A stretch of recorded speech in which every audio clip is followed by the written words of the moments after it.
Hello, everybody. Living Chum here. Been a little while. Sorry about that. Apologize.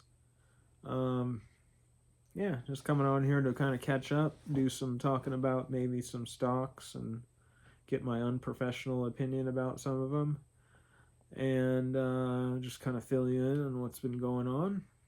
So, the last few weeks, or almost a month now, yeah, last few weeks, I've been in massage therapy training and massage therapy school, um, and it's going great so far. A little tired because we're doing Eastern medicine, Eastern shiatsu, and yeah, it's a little bit taxing on the body for a lot of people. I'm managing pretty well. I got some pretty good stamina when it comes to stuff like stretching and lunging and getting down low like that. My back doesn't like it that much, but I can't really do much about that. Um, so yeah, I'm having a good time doing that, meeting some really cool people, meeting some really awesome students and teachers and stuff and staff, and I'm having a good time. I'm less bored than I was last time I saw you guys. Um, I still play video games, but it's definitely a lot, substantially less since I started the school. I'll get back on there soon.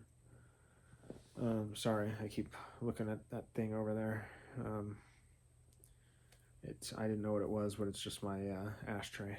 Yeah, one of them. It's a clean one that has lighters in it. But yeah, anyway, yeah. So just kind of catching up about certain things. Stock market's gone kind of like it's gone flat and then down and flat again and then down a little bit and then it's going up and then flat and then up a little bit and then flat, and so it's what's happening right now. I think is there's a lot of market dilution, a lot of market perceived volatility, um, and there's a lot of emotions going on because not just the stock market and prices and different companies selling and buying different things and offering more stock options to dilute. um, Totally, it's not just that, it's also the holidays that drive some of these emotions too, and spending. So we're just seeing a little bit less than expected, which is actually common, but it's lesser than expected. It seems like this year, and it seems like this time, because I've been analyzing things throughout the years, that the conversation kind of stays the same, but it seems like this time around, there's more optimism when it comes to the future. There's less, oh, here we go, even though there's a lot of that. Just think of those people as the people that are probably trading in the volatility market, and they're trying to influence something a little more without saying it. So I don't really like saying that too much about people. I like to give them the benefit of the doubt, but if they say stocks are crashing and a bunch of people start selling that stock, and they have some kind of put option that drives the price down to a certain point, and they make a bunch of money on that, and the people that sold their stock sell their stock and they don't have that anymore, and they could always make money on it, buy more stocks, and that's what they do with it. They do that. They do the options trading. The options traders is what we're seeing right now. We're seeing a lot of volatility because of the options trading right now, and because of some of the interest perceptions that's going to come up in the interest rate meeting, whatever they call that. Um, there's a lot of question marks in that area, where not much of a question mark about the next rate cut. It's definitely coming, but the one after that, it's probably less of a coin flip, more of a no than a yes, and people are already reading that, so they're just adding more fuel to that fire. And I'm just gonna say, just as long as you're a long game player and you're not like, 60 years old and need to make some money real fast, which you would be in a different portfolio than I am, so it wouldn't really matter in this sense. But if you're in it for the long game, 10, 15 years plus, or 20, 30 years preferably, if you're younger, you're going to stay in the stock market, these times are just times to buy. Mind you, you don't want to buy during the crash down. You want to try and hope you can find a spot to buy it to where you think it's going to start going back up. So you kind of want to buy it on the crash back up instead of the crash down. You can still buy it on the crash down as long as you do dollar cost averaging, which means every month you don't look at the stock market and what it's doing. You just go to your stocks, you buy them, more of them. You set a goal of a percentage of what you want to allot to certain stocks, certain amounts, whether it's you're doing micro stocks or not, whether you got $100 a month or $10 a month or $1,000 a month or $20 a month. Whatever you got, you break it up and you allot whatever you're going to do every month, every week, whatever you're going to do, and that's what dollar cost averaging is, and it always pays out in the long run, because it averages out, and the growth has never gone, for 20 years has never gone consistently down in the S&P 500 and all the broad market that you can put your money into and the safer bets. So I would advise people to get in now. It's a really good time to get in, which I always say that. I know I sound like a broken record, but there's times that you don't really necessarily want to get in. And right now is a good time because there's a dip in the S&P, and it's not going to matter for you because you're not in it right now. So it wouldn't matter what point you really got in at if you're in the long run. But what does matter is if you're in it right now, say you've been in it say you bought it when it was at a higher spot back in August, September, or even in just right before the one happened in October, even before that dip. Say you bought at the top of that, when it was like 67 something, and then it went back down to $6,600 or whatever, or whatever it went down to, the S&P. You would be like, oh, whoa, am I supposed to sell it right now if you're new to this and you just got in? No. If you don't have the money to put in right now, just don't trip. Just whenever you can, maybe put some more in it. Even if you don't put more in it and you wait a couple months and you put more in it, it's almost guaranteed it's either going to be at the same level it was when you put it in it or a little higher. Nothing's guaranteed in the stock market, but yeah, it's definitely better than having your money sit and accrue that minuscule amount of interest in a bank account. Unless you have a high yield savings account, it's not really worth it due to inflation, because you want your money to keep up with the rate of inflation. Super important. You want it to outpace the rate of inflation if you can, and that's the goal of that's the whole premise around the stock market, is to keep your money worth it for you. Because the same thing back in 1980 isn't the same amount of money that buys milk in 1980 isn't the same that buys milk right now. I think in 1980 it was something like 89 cents a gallon. Okay, so that shows you the difference. You stay in that market. You bought that, dairy stock or whatever that is. There's a stock out there for everything, trust me. But you bought some kind of commodity stock back in the 80s. You still own it right now, or in the 90s, or even in the early 2000s, or even a year ago. You got some kind of gain, unless the company filed bankruptcy and, but I'm talking about more of the broad market. So you bought a commodity, say ETF in the broad market commodities section, or even in the treasuries, even the debt. But if you put it in that and you had it even in, say, 1999, right before 2000, it would be insane how much money you'd have right now. Well, not money, but how much you have gained. I mean, I'm sure it's somewhere in the, you know, high 80s, 90s to maybe even over 100% in a lot of things. But yeah, so and when they say that it's the S&P does so much percent a year, and it's not it's additive a little bit in a way, because if you're in it, think about it, if you're in it, it's just not per year. It's not, oh, this year we did 4% or whatever like that. And a lot of people just think, oh, that's not really that much of my money. Well, they're not thinking in the long run. Everyone thinks 2 feet in front of them, and they don't think about what's at the end of the bridge. They just see a couple boards in front of them, and they just take a couple steps, and they don't know what they're getting across. They don't know how far they got. They think they're almost already over the bridge.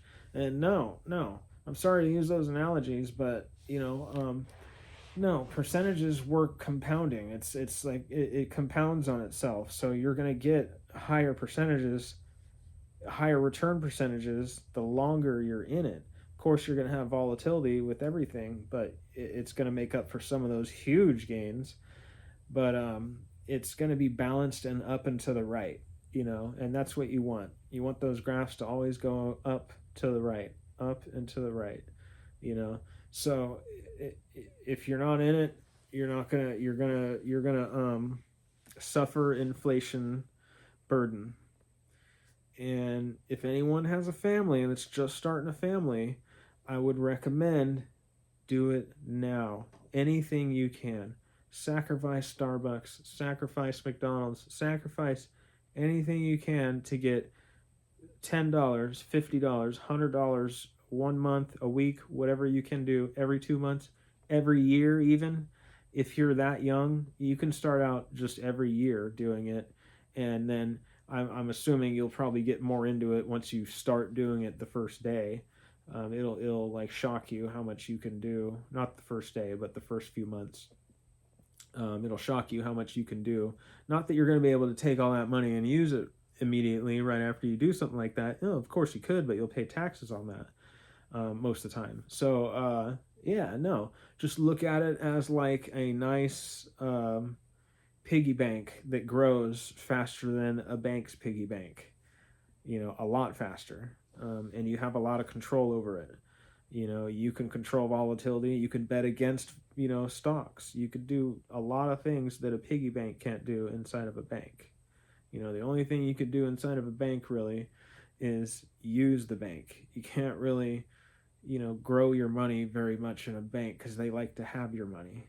They like to keep a lot of it. They don't want to pay you to stay there. They usually like to have it the other way around. So, getting off of the financial stuff, which I probably shouldn't even be talking about because I'm not a banker. I have no experience doing stocks other than watching TV, YouTube, and just kind of analyzing stuff myself, writing stuff down, reading everything I can, and all the time I have, to do it. So I have a lot of compassion with things that I like. So I take a lot of interest in it, and I soak in a lot in a short amount of time. So sometimes, a lot of times, that ends up working against me. I know enough to break something, and not to really fix it the whole way, in a sense. But so take what I say with a grain of salt. A lot of people say it's some pretty good advice. My financial guy that takes care of my other big account, he's kind of somewhat impressed for someone that's only been in it months. So I'm not trying to toot my own horn here, but if anyone knows me, I've not it's not the first time I've ever tooted my own horn a little bit. So apologize for that. I'm probably 70% humbled. I'm not there yet. That takes time. Anyone that says they're humbled and they're not even 50 years old yet, I don't know about that. But anyway, yeah. It's good talking to you, everyone, again. If I even have anyone, I'm going to act like I do. Um, Christmas is coming up soon. It'll be my first one, without my family around, and it was hard. Thanksgiving was pretty tough. I had a heartburn really bad during Thanksgiving, and I think it has a lot to do with stress and stuff like that. Um, I've known that for a while actually, but yeah, I got kind of sick and Thanksgiving, so I was sad that I wasn't really invited anywhere. But whatever, shit happens. Plus, I wasn't able to eat anyway, even though I wouldn't have ate even if I was feeling fine.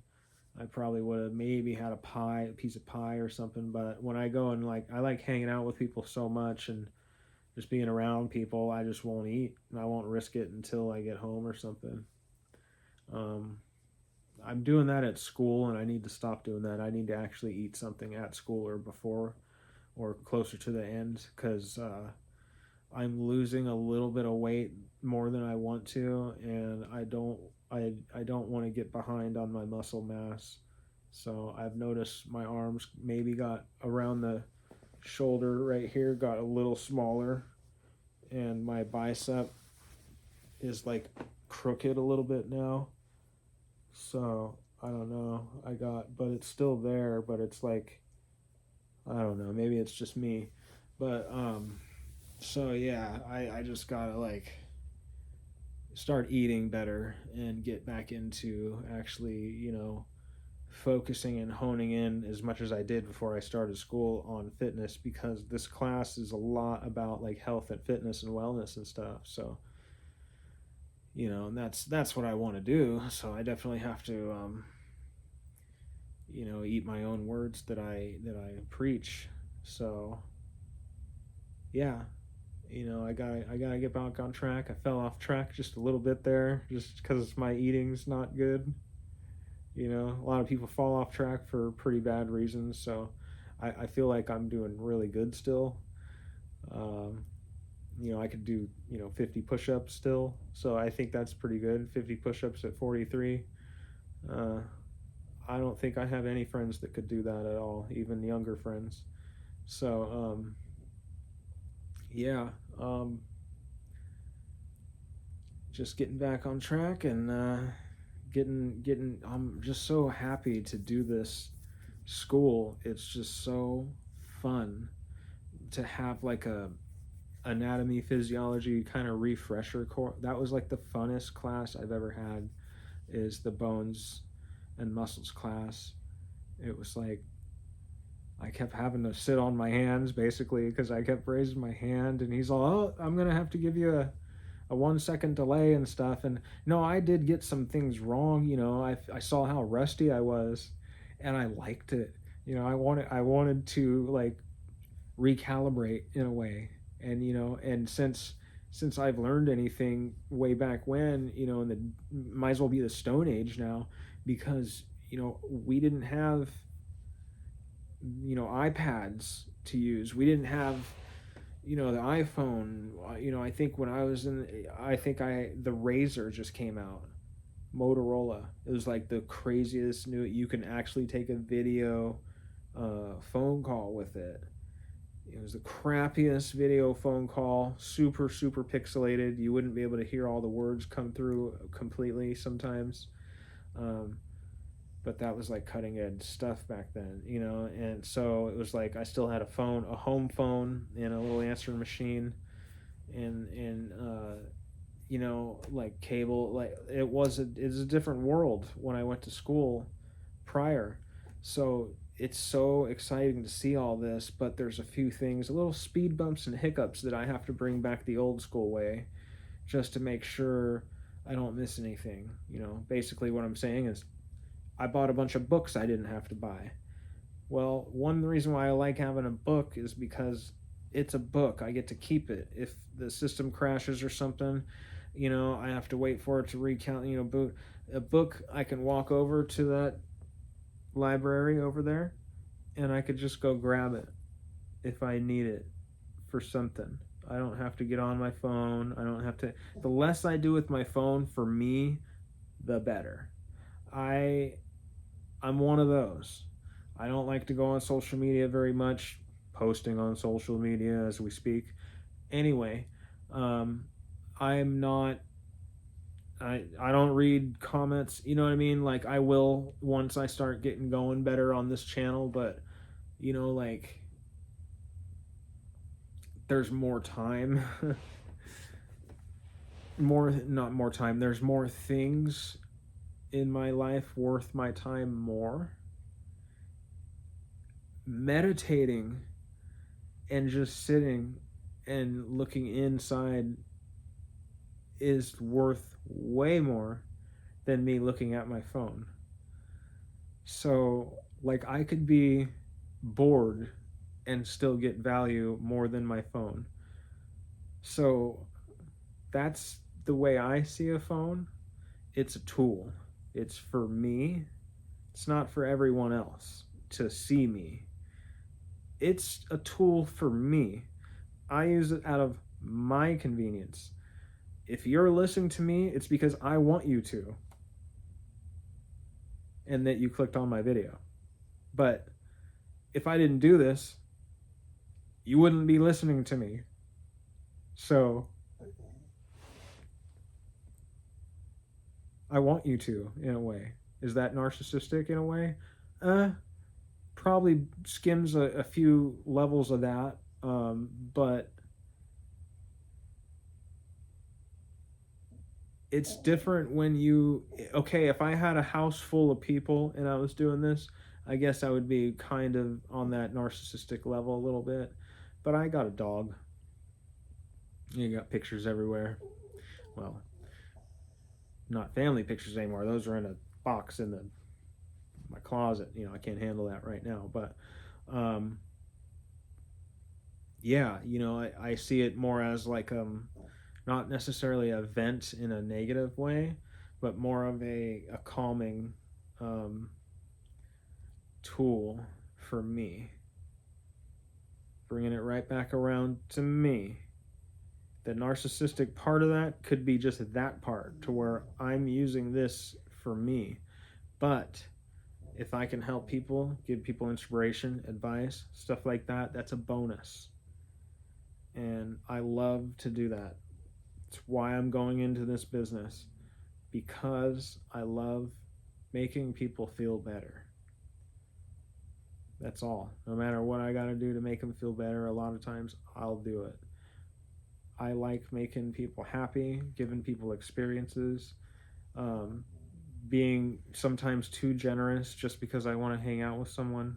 For example, hey, you want to go to, like, it would have to be a friend of mine that I've known, but like, I'm going to Hawaii for my birthday. You want to go with me and just like hang out, and or stuff like that, or just like, hey, I remember you talking about, you needed something, and I buy that for him and give it to him, and just stuff like that. You know what I mean? Like, I love to help people, and I don't buy shit, a bunch of shit for people.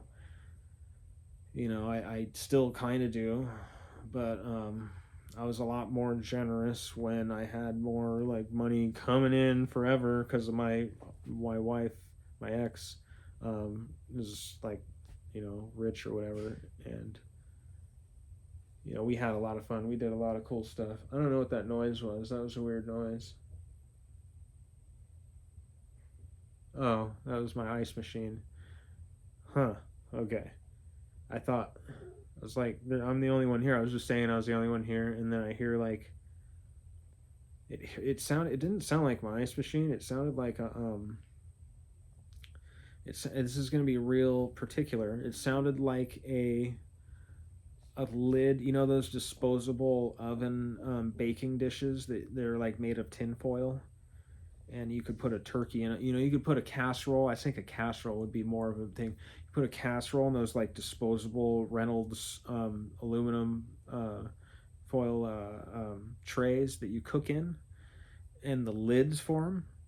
That sound sounded like something like just a really light object dropping on the lid of one of those things. So like a metallic, and so that's what it sounded like. But then I heard my ice maker a few seconds later, so I'm thinking maybe that's what it is.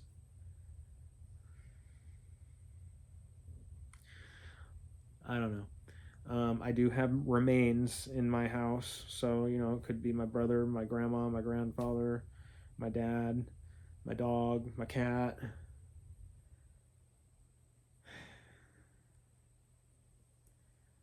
Yeah. So, is that all of them? I think. Yeah. I don't know. I can't remember. Oh, so yeah. Yep. So holiday season, everything's gonna be a little different this year. I was thinking of going to Hawaii for Christmas this year. Maybe I'm just gonna wait till I actually live out there, and which that's on hold. That's not happening. I'm still moving out there. I just didn't want to wait for the room to open up and then go to college. I wanted to go to college and then hopefully the dude still has a room to rent me. Even if he doesn't, I'm gonna find another place, my own place anyway. Yeah. So it's gonna be nice. I'm gonna love it. My pups is gonna love it. My dog. Oh, I hope she does. If she doesn't, I'll move right back until she leaves me. Um, yeah, I don't even want to think about that right now, but trust me, it's not like I don't think about that. It's gonna be a terrible time when that happens, but I am so thankful for having a dog right now. You have no idea. I love her to death. She's my love, and I'm so happy I got my puppers. She's such a good girl, and her ears are up because she knows I'm talking about her. You're a good girl, huh, baby? Yeah. So, yeah. So, what else should we talk about here? Yeah, so Fallout 76. I was thinking of playing that, but every time I get on it, I go, oh, there's all this new content. There's new content, and then I hear it's all buggy, and then I'm like, oh, they're giving you more stuff. They give you stuff, and then it's just like cosmetic stuff, and like I did care about cosmetic stuff. Like I'll do Fosnauts Day again. So if Bethesda ever sees this, do Fosnauts every month. You'll have someone on every month, and I have two accounts. So with Fallout first. So one with Fallout first. Yeah, I'm thinking of getting rid of Fallout first. Actually, I don't need it. I don't even play it anymore. So that's what I was getting to. Um, if they bring back like Nuclear Winter, it's like the Fortnite version of Fallout 76. Um, if they bring that back, maybe a little more refined, or even if they just bring it back exactly the way it was, they'll have a lot more people coming back because Arc Raiders is going to kill them. If they could skirt something closer to Arc Raiders as like another game, full on another game or an add-on to 76 that puts you into another area like they have on all the other things that you can do in 76 now.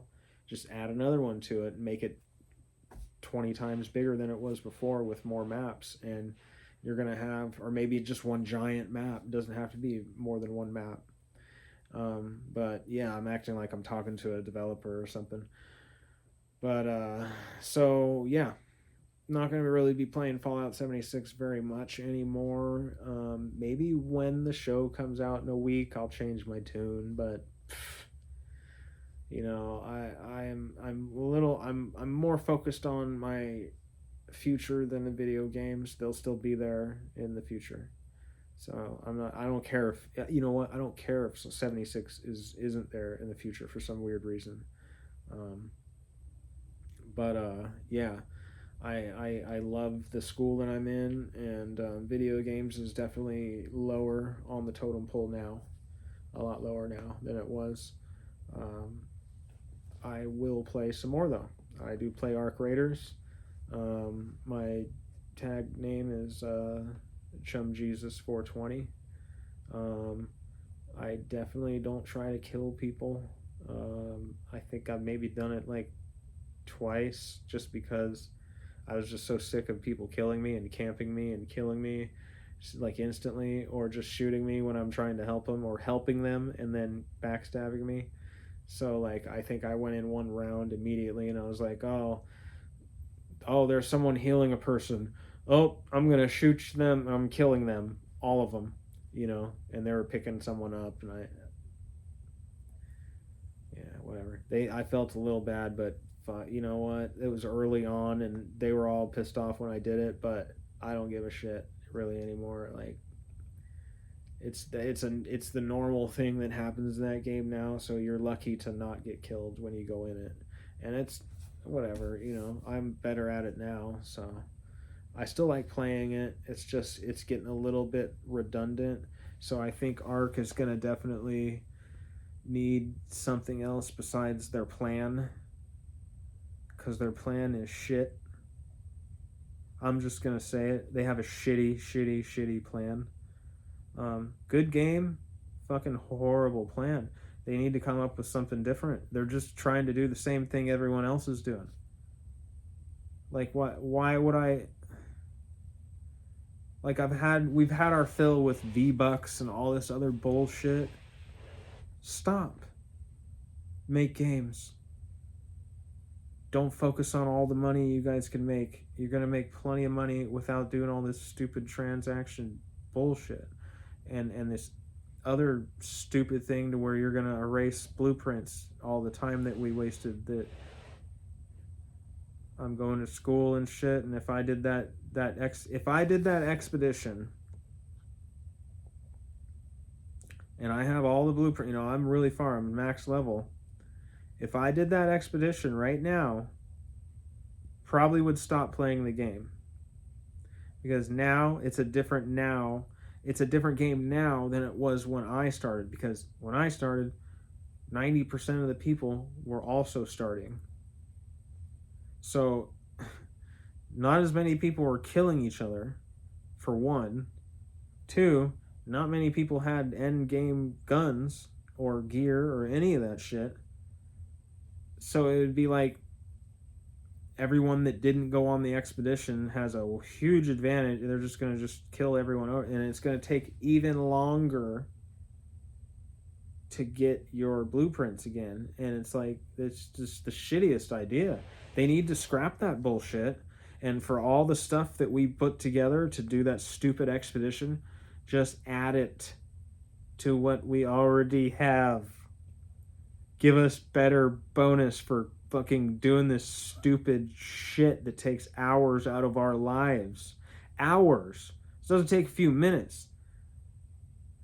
Our time is worth money to us. When you have people that work, I don't even work. I feel like I've gotten gypped, because I have to pay them, to play that game even. And it's like, they're like, I don't get those hours back. Like, I give you all this shit for this expedition, and then you take a bunch of hours of my life out of my life towards the future in expectation. Is that a good business plan? I don't know about that. I mean, yeah, I see your idea that, oh yeah, people are going to be hooked on it again to get everything again. And you're going to figure out that that's load of bullshit. You're going to see a lot of people having two accounts, or having a friend that doesn't do it, or talk their friend into not doing it, or even have just a random person give them fucking guns, whatever they need. And if you guys think about, I'm talking to the makers of Ark like I'm talking to them. If they think they are going to disable people dropping stuff to give to them, that'll nail the coffin. That'll be the last nail. That'll be the first nail in the coffin, but it'll be also the last nail too, because it'd be a bitch move to do. You don't mess with gamers that like something. I mean, you could. It's look at the latest. What is that? What was it? I don't even play that series. Never have. Never liked it really. Call of Duty 7 or Black Ops 7 or whatever the one that came out with some kind of skibbity doodah toilet or something. Skippity doodah toilet. I think that's what it's called. Skippity doodah toilet. Who the fuck comes up with this shit? I don't know. But that's why I'm not on my phone. Another reason why I don't like going on my phone, because I don't have to learn to be. I don't have to learn about stuff on the internet that makes me more retarded than I was prior. Like skippity doodah toilet. No. Let's just no. Fuck that shit. What it. Sorry. Yeah. So, games are kind of the future in a weird way, whether people want to accept it or not. Video games and entertainment, not necessarily just video games, but interactive entertainment and just entertainment, video entertainment. Video entertainment is going to be interactive eventually too, but it's going to be kind of conform to your customization and your likes and stuff and your vision and your preferences of noise and and all this different stuff and temperature. So that's the future. There's gonna be a huge entertainment future and arts and entertainment and just doing what you like. That's all. You're still gonna have to work for your money, but it's gonna be a lot less work. you know that's an awesome future, and I hope that's what my kids our lives are like. I don't care if the future changes during my lifetime. I just care about it changing. I'm not concerned about my time here. I just want to I enjoy it right now. I enjoy the now every day. So if you don't enjoy your now every day, you're going to be left behind in the past, man. Because the future is what's going to happen anyway without you. Even if you're stubborn about it. So this AI revolution and quantum AI revolution, because the AI revolution already happened. The quantum AI revolution is about to happen, and that's going to bring it to a different level. Because the AI revolution happened, I'd say, so this gives you an idea.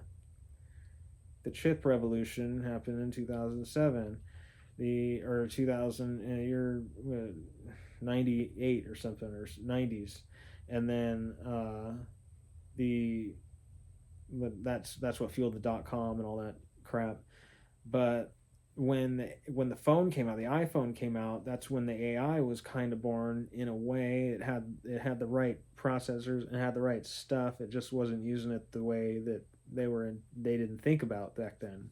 The AI assistants and all that. They didn't think they could do it and fit it all in the same processing systems and all that.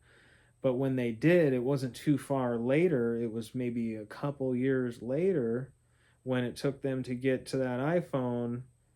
Over 10 years, way over 10 years.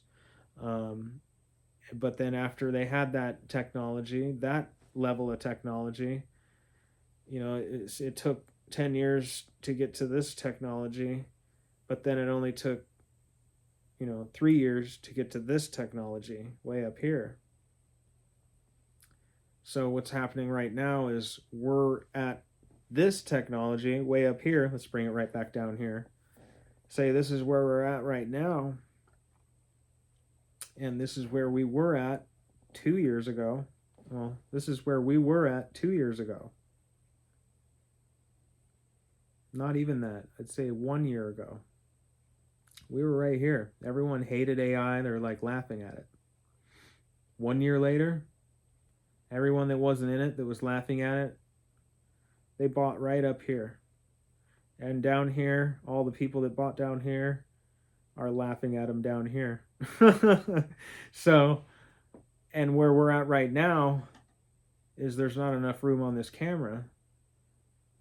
I could put my finger down here and I could put it at the top right here. Even up here, you could see where my hand would be. That's still not enough room. That's the amount of growth we're going to have in the next few years.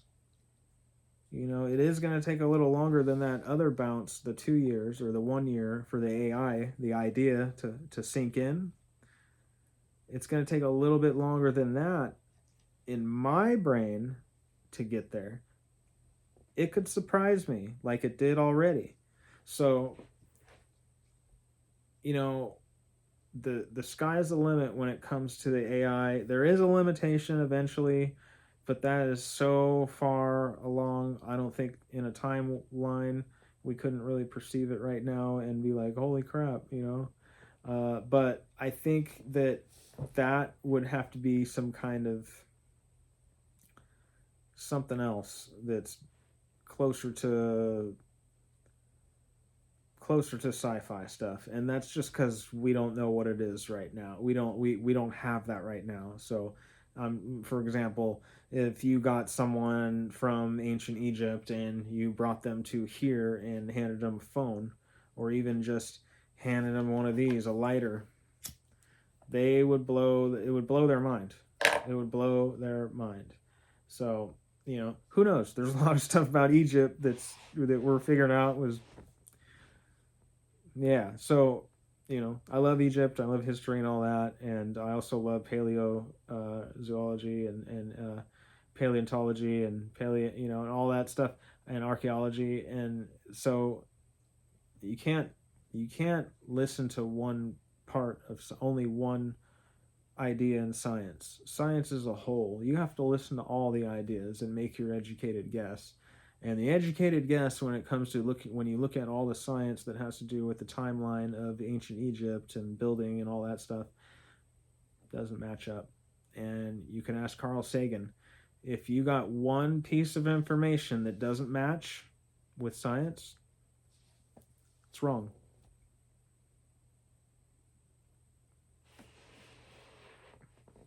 So yeah. Anyway, let's wrap this up. Been on here for 42 minutes. I thought it was going to be a quicker one. Quick for me. So yeah, I'll reach back out with you guys in probably a week or so. I can't guarantee, you know, it will be a week, but I'm going to try my best to do more.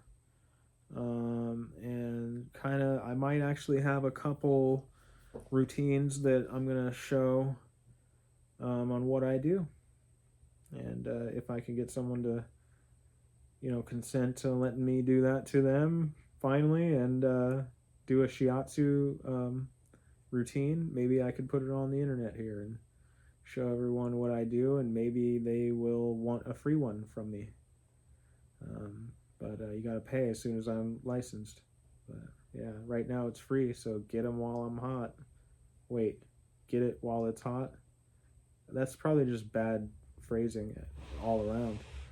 So come get your free shiatsu massage if you want it. I'm not posting anything yet until I even know it's okay. I feel like it probably isn't, so maybe I just won't post anything like that. If I do post anything, it'll just be me like ghosting the moves. It won't be me doing any work on anyone until I'm actually licensed and have my own like practice and stuff. But yeah, I look forward to the future because it's very bright. I gotta put my sunglasses on. It's so bright. Oh, burning my eyes. It's so bright. I gotta wear sunblock. It's so bright, man.